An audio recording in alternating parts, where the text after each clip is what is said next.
Zoom audience. Okay.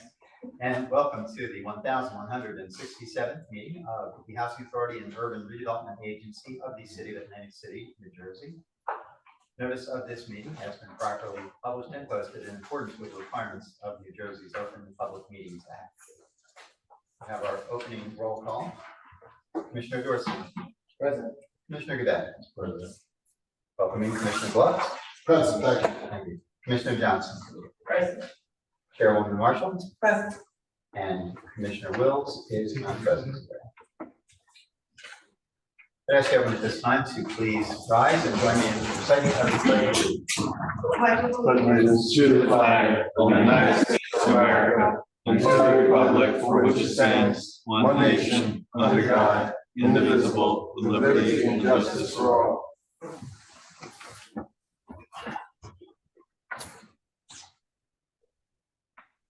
That brings us to item 3 on today's agenda, public comment. Do we have anyone from the public who has signed up to speak? No. Chris, anyone on Zoom? I just asked him the question now, because I just got the chat.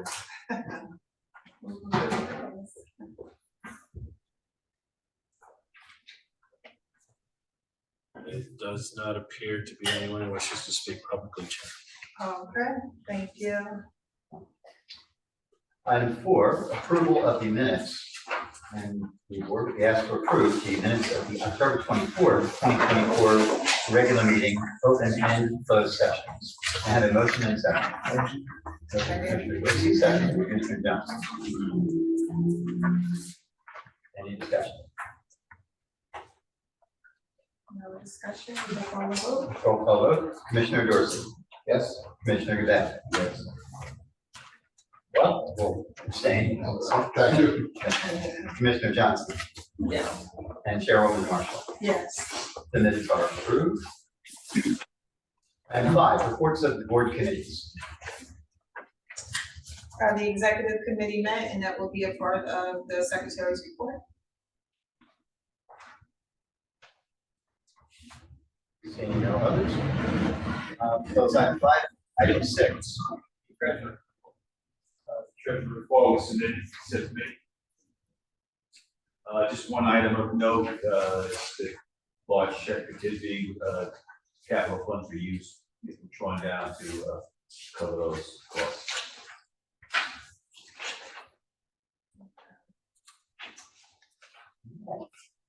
Brings us to item 7, report of the secretary.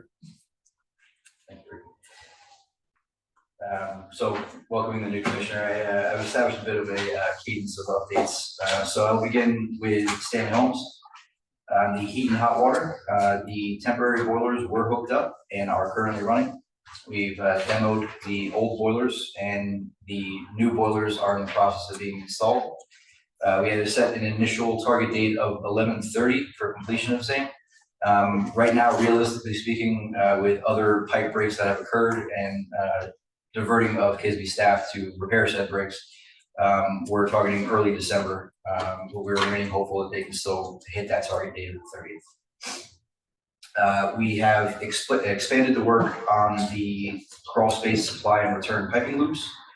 We're trying to proactively address some of the sections of pipe that we feel are most likely to break in the coming months.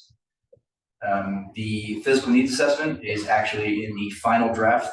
The last update from our architectural and engineering firm is that they're pending a handful of confirmations and updating of figures. Once that final draft has been released as a final report, we will share that with the board, and we will also share that with our Stanley residents by way of the resident meeting. Resident transfers. So as we previously reported, there are 7 buildings in Village 3 that were vacated. Okay, so I gotta go to. Vacated and taken off the loop. And the justification for doing so was that they were in such bad shape that they were also increasing likelihood that the boilers would become airlocked and affect other buildings. The securing of buildings and utility cutoffs in the buildings that are being vacated have started. The phase 1 transfer process has drawn to a close. We are in the early stages of planning and coordinating for phase 2. We continue to refer residents to various support services by way of faith-based organizations and nonprofits. One of the issues that is affecting residents' efficiency in finding those resources right now is that there are quite a few agencies that have or are in the process of running out of funding for this current round. On the finance end, our fee accountant has been working with our finance department, and they are nearing the close of the year-end closing, not to be redundant. But we have a couple of accruals and a couple of adjustments that they're yet to make so we can submit the unaudited FDS to HUD.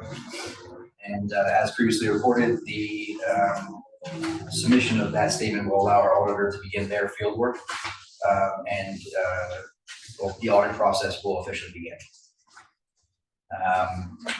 The fiscal year end 3/31/26, that budget prep is also going to be occurring with our finance department, myself, and our fee accounting firm is going to be assisting with that process as well.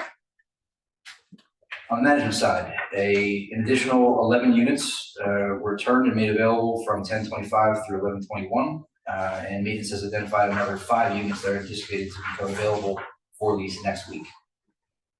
The vacant turnover tracker continues to be updated and has been included in tonight's board package as a report. The physical needs assessment, similar yet substantially different from what was done specifically for Stanley, that process has begun. Our engineering firm has accessed common areas, vacant units, and is in the process of also checking occupied units. That report is anticipated for completion in early January. On personnel, our central offices, unfortunately, are still on temporary remote status, more of a hybrid status, but remote status for mold remediation. We had additional clearance testing done that did identify that there was still the presence of spores, and ServPro is in the process of correcting that so that we can get a clean clearance test. Union negotiation status updates were provided via email by council. Maintenance openings. We received applications, interviews are continuing, but we have extended 2 offer letters for maintenance personnel. And our policy staff training is scheduled for December. That will be with the assistance of John Clark, as well as Alvaro Camacho, who is from Joe's firm. Joe's firm played a large role in helping us get those policy updates across the finish line. Therefore, it is very appropriate that his firm is contributing a lot of the source material for that training. And that concludes my report. Another question.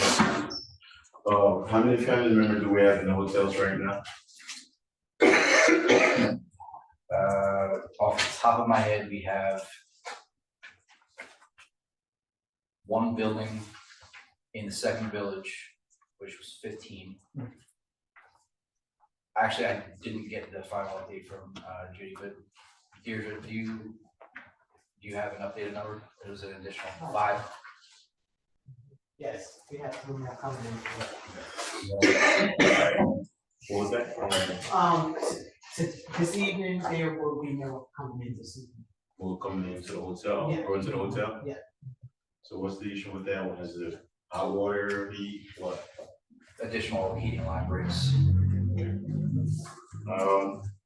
You say that you guys you stay on Harvard. Like, how many days a week are you guys here? From the same office? From the same office? From the senior office, the management, the senior management, how many of you guys on site, like, during the week? An actual number is impossible to say right here, right now, other than, various staff, depending on the task that they're working on at that moment, they come and go. I've advised that with these 4 counts that they do not spend extended periods of time in that office. The reports initially showed that the mold was confined to the copy room, kitchen, The clearance testing showed that it actually has expanded now. There's elevated counts in the conference room, an additional 4 rooms, including individuals' offices outside of that. The reason I'm asking because I would like to see, we have a lot of property available for you guys to be on site to work out of those places, like staying home, have the community center. I don't know if they have any space in this office. Y'all can use this one and come in once a month, right? So I think that's something we need to have, I think our staff needs to try coming back so we can be visible with the residents, be able to see what's going on. So I definitely want us to see how this works. Because we have the building on Pennsylvania Avenue, and this space is available. So I would like for you to see you guys, try to transition and start back on site, so you can be able to get in contact with you all, or the managers and stuff, or wherever they need to get to. Work something out for you guys, at least come back, serve you. It's worth clarifying. We have those same offices. Deirdre and I had a fair hearing with a resident today at the Stanley Community Room. And various employees, including myself. We've had meetings in this room. We have been using this room on a consistent basis. The Wi-Fi at times is showing to be undependable. But we have had meetings with staff in this very room. We have been working out of Stanley. And even though we try to limit the amount of foot traffic that's going on in the central office, we have, when necessary, gone to the central office. We'll continue to do that. Yeah, I just need, like I said, is the reason why I'm asking those questions, because I want to see you guys come to work, being here on site. That's all. Any other questions? All right. Thank you, Chair. That brings us to item 8 on the agenda, other business and communications. Have any? And to item 9, draft resolutions which are proposed for adoption this evening. There are 5 on your agenda, numbered sequentially 9825 through 9829.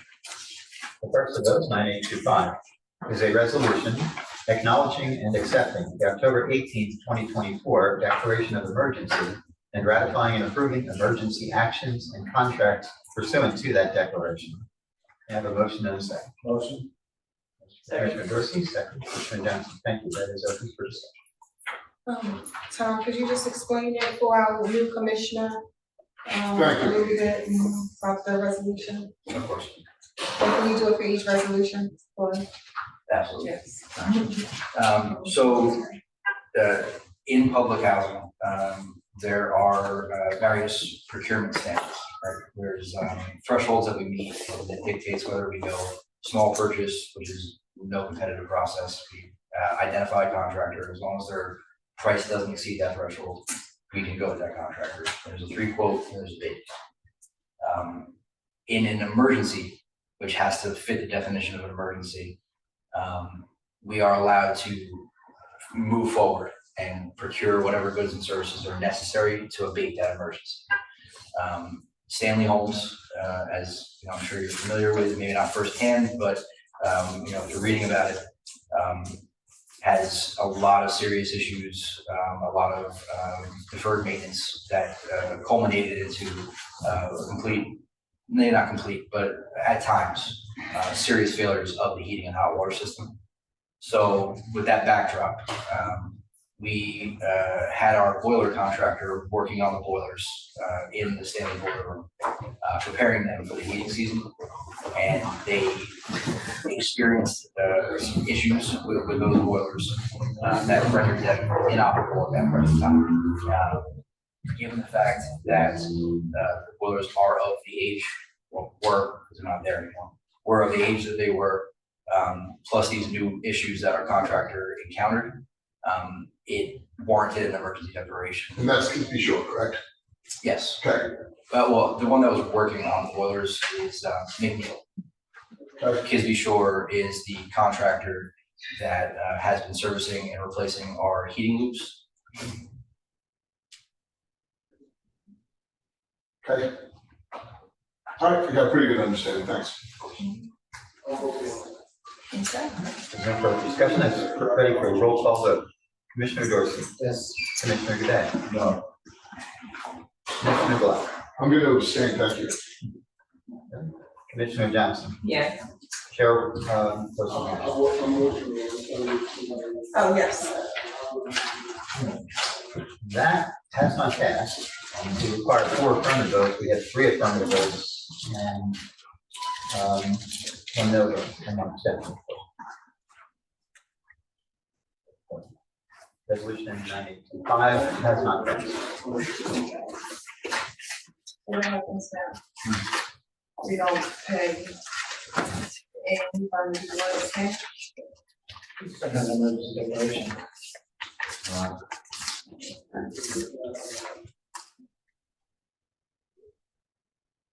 So this resolution was a ratification, a memorialization of a emergency declaration that was already made.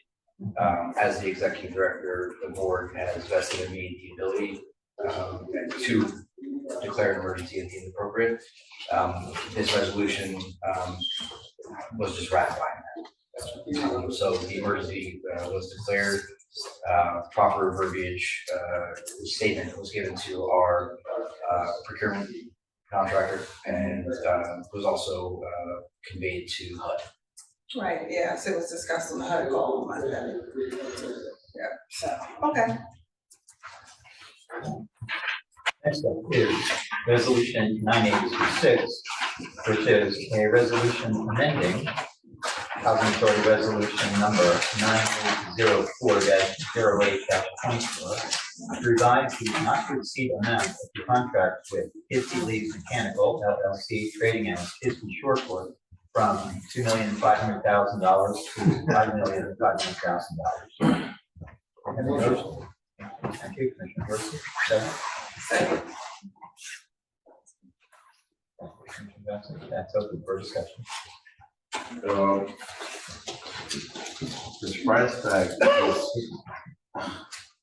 we went from 1.5 to 2.5, now we're going to 5,500,000. Like, and then we say have kids on contract, a lot of the prices that they have laid before. It seems like they're saying quite some problems, issues and stuff, and then all I see is that we just keep you raising the bill on with the 5 million. That's a lot. That's a lot of money. We were just at 1.5. We're going to get up to 2.5 now. We're going to $5 million. Like, I agree with clarity on that. I just think the tag just price on that just way too high. But all of the work that we're getting that keeps seeing like being like breaking and stuff. Kids have been working with us for what, the past year and a half or maybe 2, changing pipes and stuff. I mean, I think Kisby, other than the most recent contract, sure, but Kisby was under contract with the Housing Authority prior to my tenure here. Okay. So I believe that, with the request that I, sort of get into the details and explain these resolutions to our newest commissioner, I believe by way of doing that, I think I'll also answer your question. So when we have a contract, we've already procured a contractor, we've gone through that process, and the not to exceed is a fiscal budgetary control over that contract. The contractor, if we are considering revising a not to exceed, does not get to change the pricing that they bid on or quoted to us in the past. We're dealing with an additional, not scope, but additional quantity of work. The additional lines, right, as we have discussed in the past, I think quoted was close to 7 miles worth of pipe. The initial plan, until our engineers really started digging into it, was to replace portions of the heating loop. Because addressing the entirety of the heating loop financially is just impossible. With this newest emergency declaration, we had to bring in temporary boilers. We now have to install and pipe new boilers. We also have additional sections of line that are getting replaced as we speak and also in the near future. So what we're doing by way of this resolution is increasing the budgetary cap. It's not a guarantee that we're gonna pay them this amount of money. We're anticipating, based off of the pricing that we've gotten, which they typically come under their estimates, that this is what we project or foresee that we could spend through the term of this contract. So how much have we spent to date? Because the last time they were at 1.5, we'll bump it up to 2.5 million now. So how much of this 2.5 million have we spent? I could get back to you with an exact number. I can pull it up on my phone or just give you an estimate. If you pull it, because you saying that we're not gonna see that amount, because if we didn't see that amount, I don't think we'll be coming back up here with trying to bump it up to not to exceed the $5 million. So there has to be a reason why you're coming back to us to ask us to, or not to exceed mine to 5 point something million. Right, and I don't have that right in front of me, but our CFO did an analysis of what they've been paid to date, as well as the estimates for the future work. But how, That's how we determine that. I would like to know the numbers, because I just feel like these numbers are too high, you know, and it's high. So for me to vote on something like this, I want to be able to see, to have something, how much money we have spent up to date. Because I don't know if we already have seen this $2.5 million or not, and now we're bumping up to 5 point. Yeah, I don't want to quote the wrong number, but if it's acceptable to the board, because that analysis has already occurred, could we follow up with a spreadsheet of that analysis? Would that be acceptable?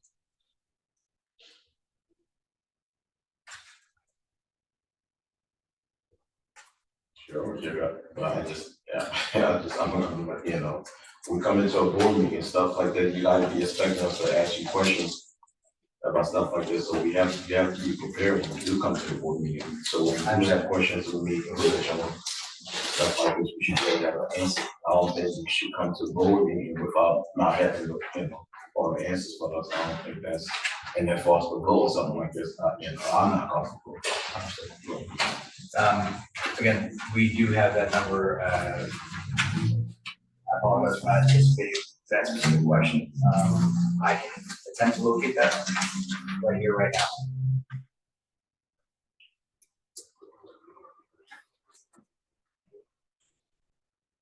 I have a question. Is the contract based off of the completion of the scope of work, or is the contract based on the time frame? And if it's a time frame, how long is the time frame? So it's a 1-year contract, and Ending approximately. Hope I'm not confusing it with the HVAC contract, I believe August of 2025. Okay, so you're about a quarter of the way through the contract technically, somewhere in that range. And by the end of the contract, it's a do not exceed number of the 5.5 million, with the concept that it's going to be less. Yes. Just so I understand. Thank you. Of course.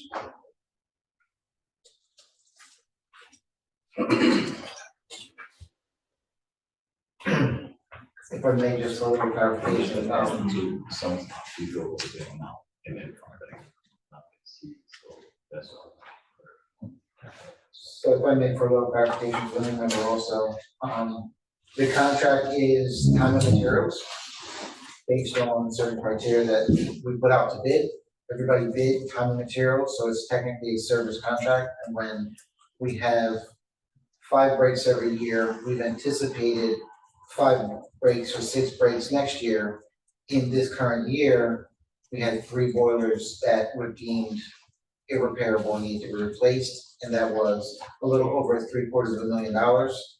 We had a section of property that we decided to shut down, and that was a $1.5 million job. And we currently have a boiler that is on its last leg, and we anticipate that may need to be replaced as well. So we're leaving a little buffer room, but it's time and materials at the end of the day. And in order to not come back here again now, what I understand is they're proposing is a large number, larger than what we anticipate needed. And that was done the last time, not realizing that we were going to need these 3 boilers, but knowing that we needed to create a bypass loop to eliminate 5 or 8 buildings. So that's the reason that it's been changed twice. And this is why they're going with such a large number to make sure that a lot of our stock that's aging and the equipment that is aging is kind of all coming at a head, that we're fixing other parts, you're stressing other parts. So you fix a pipe here, you put more pressure in the system, you lose other parts. We were losing a lot of water in the system, and now that we cut off the section that was really bad, we're no longer losing that system, so we put a lot more pressure into the system. So we're having other breaks, now the pressure is back. So, anticipating as much as possible year over year is based on last year and what you could say next year, but that system that is, at this point, we determined that the piping is about 47 years old, the boilers are about 62, and those boilers were slated by manufacturer to run about 30 years. And when you look at the research, they have some in existence at 50 years. I think we probably have the oldest boilers of that make and model still functioning. And we have others that are getting close to that same age that are beyond their service date that have been kind of stuck in repairs because the red tape with HUD is, if you didn't foresee this, you have to go through a process that takes 90 to 120 days. And so that 120 days is not possible right now when we're doing a boiler that's down and we have 320 residents occupied units with probably 500 residents that would not have heat and hot water. So that's why the emergency declaration was the first one, because we determined that by HUD standards, it was an emergency and that this was needed, so he declared the emergency. Then we ratified, just agree with what he's put forward, and HUD has already agreed with what he put forward. So it's kind of a formality that we put that declaration forward, but we also have to back it up with allowing our budget to be changed and ratifying the changes that are needed for our CFO to then change this line item in our budget and inform HUD that this is our new budget, and then we don't get more money. We have to shift money around from other places that were allocated. So it's ratifying something that's already done and already a necessity, and leaving a little buffer room for the administration not to have to do a budgetary change again. So that's why this is there. I accurately describe that. Yes. So thank you for the clarity. It seems logical. I think it's only fair for today that I abstain from everything, but the reason I was asking where the timeline was is if I could be brought up to speed in the next 30 days. And if this is regarding a contract that's going to go all the way until August, whatever the date is, and so on and so forth, and maybe if it's pushed back to the next meeting, I'd be able to be caught up enough to be able to vote on it if anybody thinks that's helpful or not. Yeah, this is very helpful. So to actually follow up and answer Commissioner DeBay's question, I was able to locate the spreadsheet that was used in this analysis that shows invoiced to date 1.4 million. The exact number is $1,402,482.49. I wanted to also add on, because that was a good explanation, that the contract that we have with KISB is defined as on-call as needed. It's not a defined quantity of work. It is a defined scope of work, of types of work that they can do, which is what they've been on in the past. So we're taking what has been expended thus far, what we project being necessary in the future, and also leaving in a contingency amount for just normal routine repairs, because they still do have to service any plumbing failures or leaks at the remainder of the sites outside of Stanley. But without quoting a specific percentage, I'm sure we can calculate that, that the bulk of what we're spending through this contract is for Stanley Homes specifically, and specifically for the heating and hot water rooms. My thing is, kids have been changing a lot of pipes for us for years.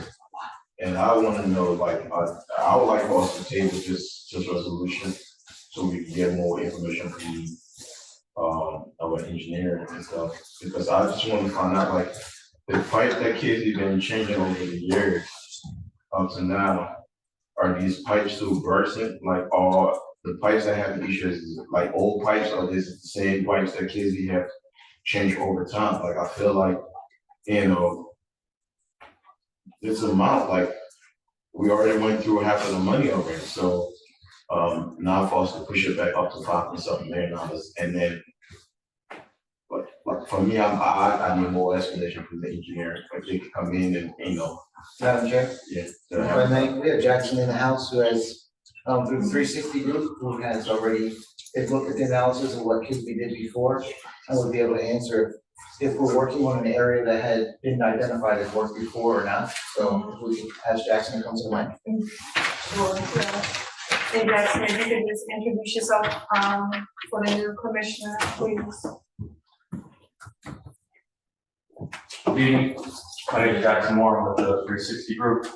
So you would like to speak to Commissioner Debate to speak to your specific question. I believe that historically, contractors have been tasked or instructed to repair the specific location of an issue. Example given, we had a pipe break in the crawl space of building 2-1. They would go down and replace that 10, 12-foot section of pipe wherever it was most economical to tie into the existing piping. So historically, it had been a repair direction offered to the contractor, and when they perform the work, they repair that specific section of pipe. We've changed our strategy now from a repair to a full-scale replacement. So rather than replacing a 10 or 12-foot section of pipe and tying it into, less than optimal aged pipe, but it did have sufficient rigidity to receive a new section of pipe, we're now replacing the entirety of the crawl space heating piping. So,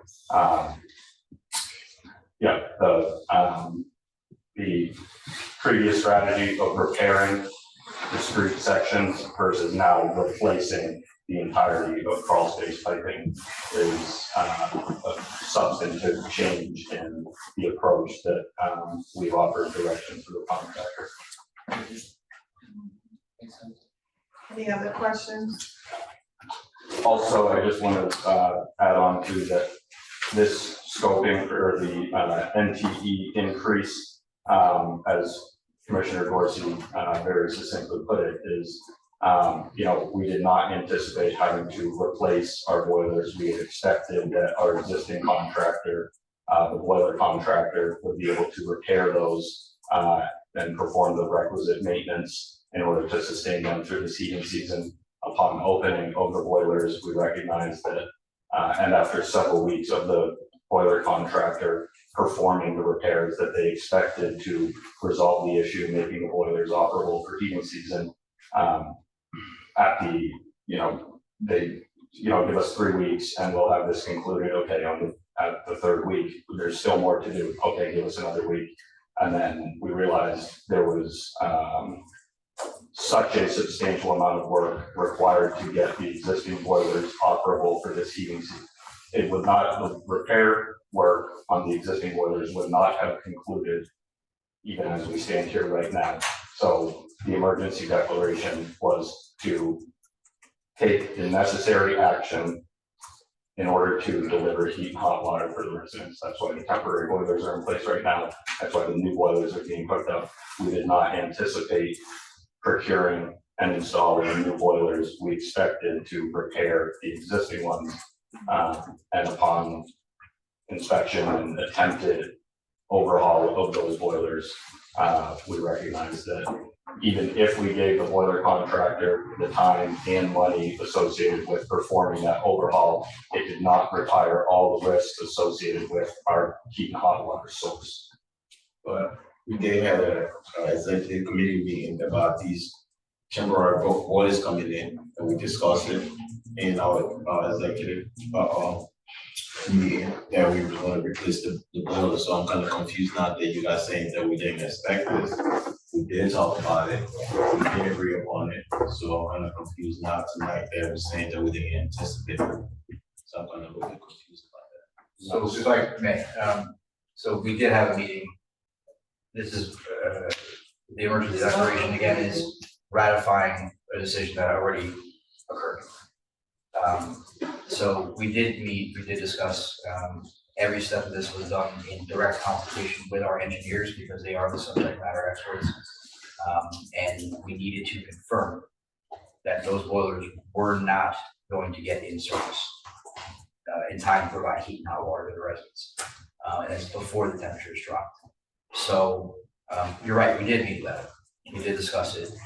And, you know, what we were basing these decisions off of was load calculations, obsolescence assessments, a number of things, and it's been done in constant communication with our engineering firm. So, you know, again, if you would prefer that I reach out to the engineering firm and arrange for a follow-up presentation, we can definitely start that process. That'd be great. I will say that, Commissioner, you were on vacation when a lot of this was happening, so when we got into this situation, it was that the engineer came to the property and one of the boilers had damage, which I believe was to the rear plate that holds tubes, so it was gonna be a 6 to 8 week repair.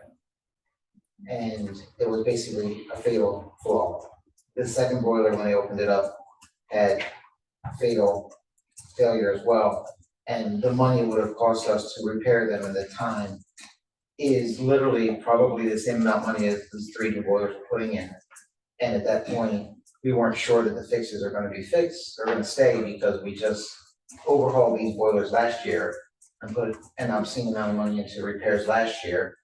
And Jackson's firm, you know, talked about the standby boilers, and KP said they could get them in, they could get it done quick. So at this moment, we have the heat and hot water for Stanley consistent through the year, because we have brand new, in a box sitting outside, boilers that maintain the entire development. That allowed us to be able to take these boilers apart, which we didn't have that option before.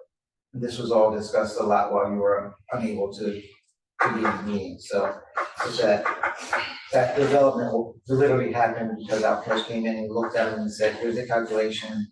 And I happened to be there that day, 1.5 million BTUs, and they looked at what they could source, and yes, we can source temporaries, and the decision was literally made like a week before you came back, so. That was The decision was made on the money aspect, it was at 1 point something, increased not to exceed $2.5 million. I was here with my confusion, my thing is, Dorsey, you were even against us bringing in these new boilers and doing all this stuff. That's not accurate. You were talking on this. So now I have to go back and forth. When I'm done, you can rebuttal, okay? Like I said, I'm not comfortable with that amount. We could go to vote or whatever, or we table it, and have the engineers come in and give us some clarity on some of the questions that I have. And then, We'll just vote it up or vote it down, because are we talking about the safety and security of our residents at Stanley and paying contractors? Contractors, we pay a prevailing wage. okay. So, I would never be against, paying contractors to come in and do work at Stanley, you know. I'm not where- saying, Well, I'm going against not paying. that's not what I'm saying, I'm just saying I would never be against, Alright, so we can voting vote, we can vote, Mr. Commissioner, DJ, you had a question? Yeah, Jackson, I've got a quick question. I'm not sure it's even possible, and if it is, I guess my question is, who would be the person if there's a do not exceed number of 5.5 million, and we're in, and hopefully everybody's anticipating it's going to be less than that, but in case the extra money is needed, that's needed. And once again, it may be impossible, but is there a person out there, and if so, who could, maybe give us a little clearer understanding of really what the real number is going to be under the do not exceed? Is there a person that could help with that somewhere in the process? Yes, you have 3, not to answer for you, I'm sorry, ask Justin, you actually have 3 people in the room right now that can dig into those numbers with you. You have our CFO, you have Jackson, and you also have myself. So if it's a do not exceed number of 5.5, what is that? What's everybody anticipating is kind of where the real number is going to land? So on average, I believe that the delta between what their estimates are, which is, you give them a scope of work, you say this is what we need done. They give it, as Commissioner Garcia mentioned, a time and materials estimate. The actual costs have ranged from 60% to 80% of typically of what they're estimating. But what you see right here is an aggregate. To get down into the specific items that we're talking about. And the first, thank you, Commissioner May, for bringing up the first amendment to it, is because we came up with a plan which we can share, we've shared with the rest of the board, to replace crucial sections of piping within Stanley Homes. And it wasn't for every inch, and we can't address every single inch of the mile, because again, we're talking about roughly 7 miles in length. But we identified the sections of pipe that, through our engineers, through 360, we had determined would be most vital to keeping the heat and hot water interruptions to a minimum. And that's what that first adjustment or amendment was for. This amendment is to include the temporary boilers, the new permanent boilers, the installation thereof, as well as shoring up other crawl space piping in other buildings. So it's a high level explanation. I realize that but you know, in terms of the actual numbers, you know, we've been collectively working on those, and you know, we based those off of the estimates. Okay, so my last question is, we did not have the funds to fund all this stuff, so where were we getting all this money from now? So not to see this 5.7 million. We never had the money before to take care of these issues, so where is the funds coming from now? I'm unsure as to what you mean by we've never had money. We didn't have the fund, we didn't have enough fund. That's why we've been delayed taking care of staying home power and a lot of those issues. So now that we're going to get up this money to $5.5 million, where is the extra funds then? So you said we never had it before. You're talking about historically? Yeah, not historically, like the last year, we didn't have enough funds to take care of most of the stuff. That's why we end up in the situation where we had a lot of people going to the hotel because we never had money to repair, to change the pipes. But now I'm kind of confused what we're getting this. Can I get a little clarification? I'm asking where we did not have enough funds before, right? To take care of the problem, the issues that's there. I'm asking you to clarify for me. Yeah, I'm clarifying. What exactly, What I'm asking, can I ask the question? what? What exactly do you think that we should have done that we didn't do because we didn't have funding? Because we've never had a funding restraint.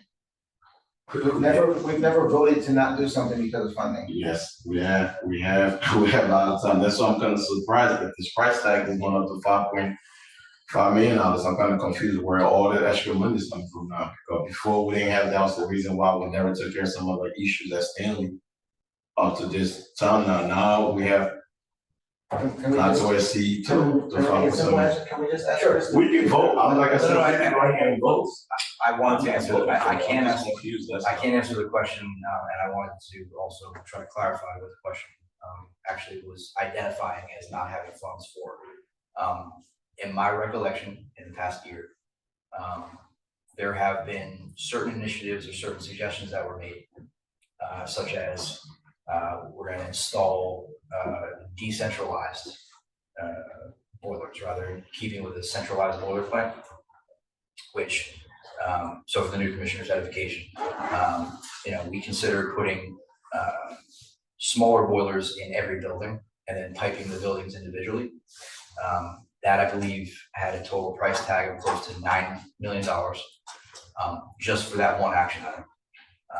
We also had a suggestion that was made to go with tankless hot water systems, which early estimates, if that was even going to work, were between 6 and 7, I believe. I'm pulling these numbers off the top of my head because it's been a while since we last discussed them. So if that's what you're referring to, no, we did not have adequate funding available to shift to those things because it was just those things. What we are shifting right now, where we are sourcing the money from, is our capital fund. These are capital eligible items. These are action items that HUD has already approved. So that's where the money is coming from. A portion of this number, keep in mind, is that we do still anticipate other properties needing plumbing services If they're minor repairs and not full-scale replacements, they're not capital eligible, so there are operating funds that are identified to deal with the non-capital eligible repairs and service. I was just struggling to again, without clarification, to understand when you mentioned that there's no funding, that I was unsure of what you were referring to.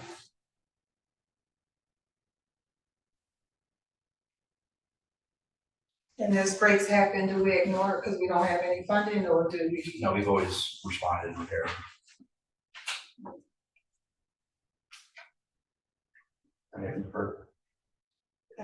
Okay. Thank you, Jackson. Thank you, Jackson, appreciate it. Any other questions? We're done. All right, we'll call the vote. Resolution 9826 is ready for a roll call vote. Commissioner Dorsey. Yes. Commissioner Godet. No. Commissioner Black. I was going to abstain, but I feel like you guys kind of brought me up to speed pretty good. I think I'm going to vote yes. Thank you for understanding. Commissioner Johnson. Yes. Chairwoman Marshall. Yes. That resolution has passed, 4 in favor, 1 opposed. Next resolution is 9827, a resolution approving the utility allowance schedule for tenant furnished utilities and other services for the Section 8 Housing Choice Voucher Program for the calendar year 2024. May I have a motion and second? Second. Thank you. So for discussion. Jesse, And I'll have to discuss as well. I just wanted to, for one point of clarification, there's actually a typo. It should say calendar year 2025. These rates would go into effect in January. Okay, so as amended? yes, as amended, indicated by the executive director, this is prospective for the year 2025. With that, is there any discussion? Sure, I'll give the background. So our residents that pay their own utilities, which is not typical for high rises. We do have scatter site properties that are single family homes, a lot of them. If a resident, a public housing resident has their utilities in their own name, the housing authority has a function where we can give them a utility allowance. We have to base those utility allowances off of an analysis of utility rates, which we actually have. That's the backup to this reso.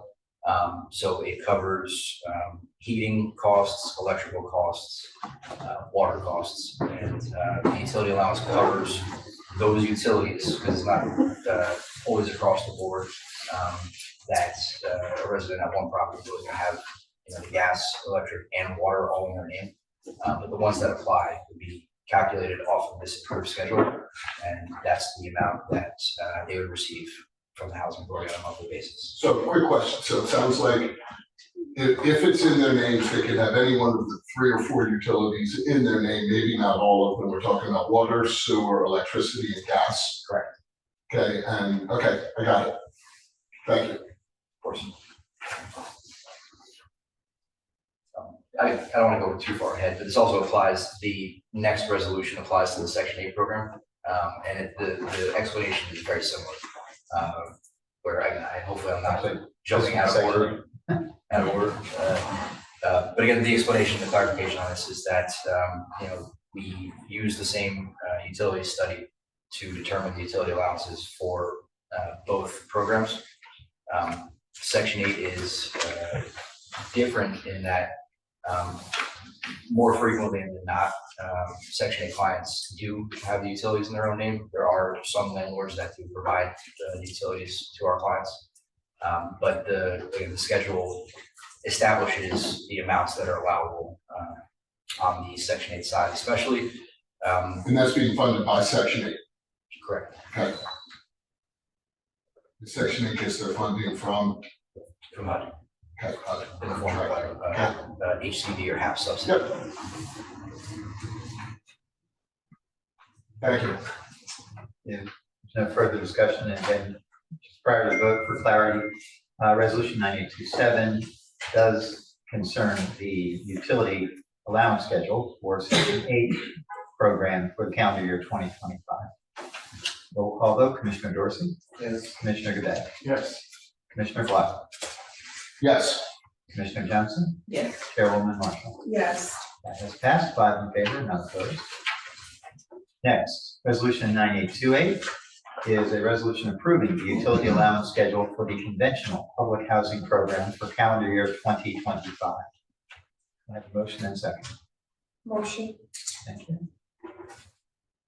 Second. Second, thank you. That is open for discussion. I think the same as amended, change this to 2025. Anything else you want to add to that? I think you- I got a little bit ahead of myself, but, if there are any other questions, of course, you guys can provide clarification. Seeing none. Discussion. Roll call vote. Commissioner Dorsey, Yes. Commissioner Godet, Yes. Commissioner Clark, Yes. Commissioner Johnson, Yes. Chairwoman Marshall. Yes. That has passed, 5 in favor, none opposed.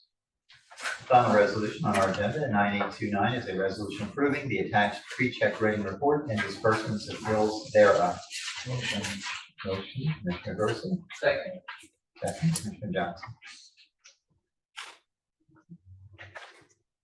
That is open for discussion. Okay, so the explanation on this one is that every month at the board meeting, we provide a register of invoices received that are in the system for payment. The board approves and ratifies payment of these bills. We also include a schedule of checks that had to be cut in between the board meetings. A lot of times that includes utilities. We can't wait on board approval sometimes with the board schedule to cut checks for utilities. So those were all the payments and disbursements that were in the schedule that was provided, correct? Yes. So, and this is a ratification of payment of bills. Okay.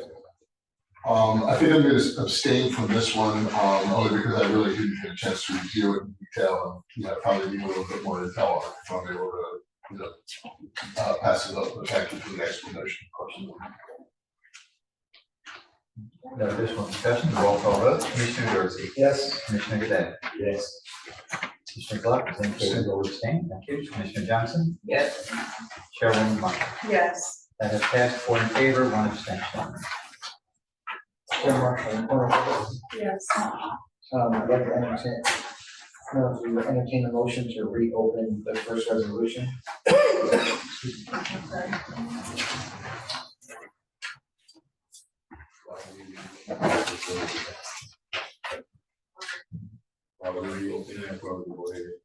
Not discussion time.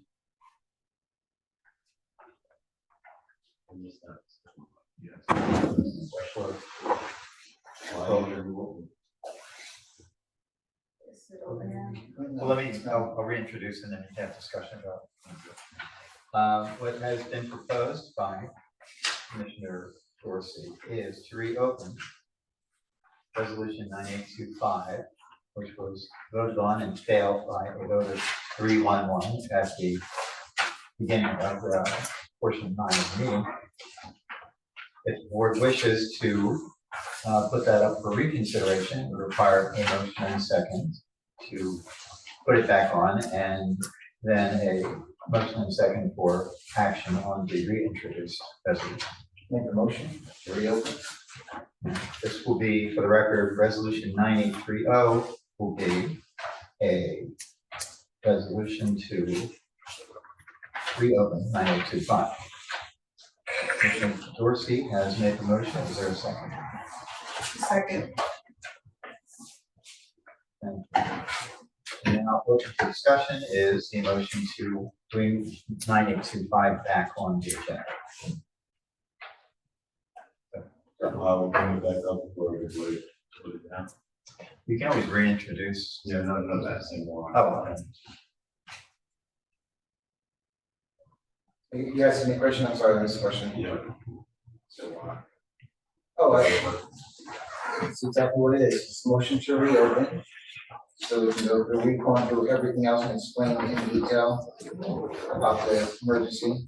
So in hopes that in our discussion when we get there, that the commissioners understand that this is something that's required of us to be done, and it's statutory, and it's needs to be done.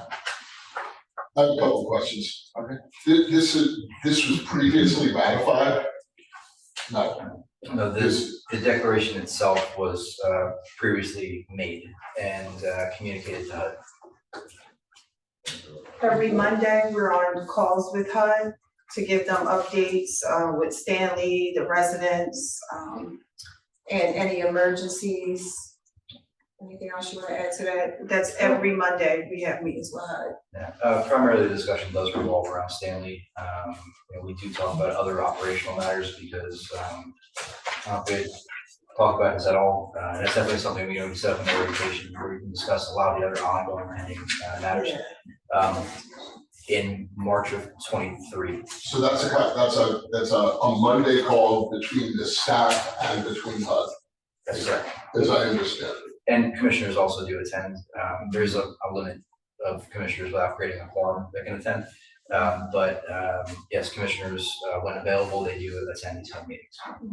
I have another question. If I choose to abstain still, which was, like what I chose to do earlier, is there a chance that this can, come up again next month? Or once it's voted down, is it voted down for good? Can it be reproposed? I still don't feel like I've got enough information on it. I feel like I've sustained once already. I feel like without missing one board member, I think I need to understand it a little bit more and understand the process without changing my initial. Yes, Mr. Manfred. No, I was just gonna give some information to the board. So the reason why this is before you, as the director said, is he has the statutory power to declare an emergency, but HUD requires that after he does so and addresses the life safety issue, that it still come to the board for ratification, just so you know the process. So what would happen is if it does pass or doesn't, the director will report back to HUD what occurred. So it's possible it would carry to the next meeting, but I expect it would be fully something HUD would ask about if it did pass, because that's the procedure they like to see. And state law requires that it go to the board as soon as possible after the emergency is declared, just to give you the process, not the substance of it. And that HUD really doesn't like when we don't follow the rules and procedures, and it's a requirement of HUD that we ratify what we have allowed our employees to do. And if we don't approve what our employee did, causes other domino issues, with HUD and oversight and things of that nature. So, I have no problem if you don't feel comfortable. Definitely. You don't feel comfortable, no, and I think, Take a position, that's not. and I think what we do is we'll advise HUD that you're new and it'll be brought back before the board. As Commissioner Dorsey said, if you're not comfortable, please do not vote. That would still be my preference. Thank you. Sure. Commissioner Gabay, you have any other questions? We discussed this in executive committee, the emergency. So your thoughts now are different from the discussion and, not. okay, we didn't know that when we had the executive committee meeting. We were all on the same page with this, so, okay. No problem. So based on the discussion, there's a couple options for the board. I'll retract my motion All right. based on discussion. And, Thank you for the additional talk about it though. all right, 9, and Chair, you withdraw your second, that's fine. Yes. All right, so 9830 has been withdrawn. So we are now at the conclusion of our resolutions. Okay, I know we have to go in closed session, but 10, good and welfare. Well, like, Okay. Yeah, we're, as Chair indicates, there will be an executive session to follow this item 10, good and welfare. The executive session will be to discuss one matter of personnel pursuant to exception 8 of the Open Public Meetings Act, section 12B. If you keep the score. And there is not anticipated that any action will be taken at the conclusion of the closed session. That said, item 10, good and welfare. I want to welcome our new commissioner. Thank you. And I hate to put you on the spot, but can you just say a couple things about yourself, a small introduction? My name is DJ Gluck. My name is Donald Gluck, but I go by DJ. And really thrilled and happy and excited to be on the board and participate and help, and looking forward to it. Thank you. Yes. That's it? That's it. Well, Commissioner DJ, I had a brief conversation with him prior to him wanting to be on the board, and one thing he understands, he's in realty, right? Correct. And understands mixed use projects. And so I was really, just engaging in a conversation with him. He picked up on so much really quickly that I thought that he would be an outstanding commissioner.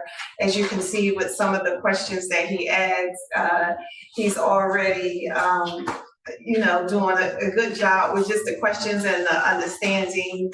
And mixed use, we had a conversation about new projects that are going up, how you need private funding as well as a federal estate funding. He understands that. And it's a lot that he truly understands. So I think he's going to be an outstanding commissioner. Thank you for your kind words.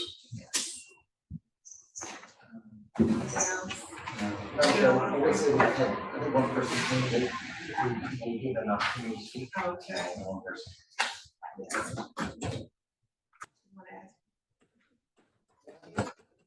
And because you came in late, I can find out if you wanted to speak. No. No? Okay. Anything, Anybody else? anyone on the Zoom? No one said anything. There's been no chat, Madam Chairman. Okay. Thought I heard a motion back, but. All right, no. So we are then at the point of entering into closed session as noted previously. This is to discuss one item of personnel. We could give a time estimate of how long we expect the closed session to take. Our time estimates are never correct. 1 hour. See it 10. All right, can I have a motion and second for any closed session? Motion. Thank you. Motion by the chair, second by Commissioner Dorsey. Roll call vote, Commissioner Dorsey. Yes. Commissioner Gray. Commissioner Block. Yes. Commissioner Johnson. Chairwoman Marsh. Yes.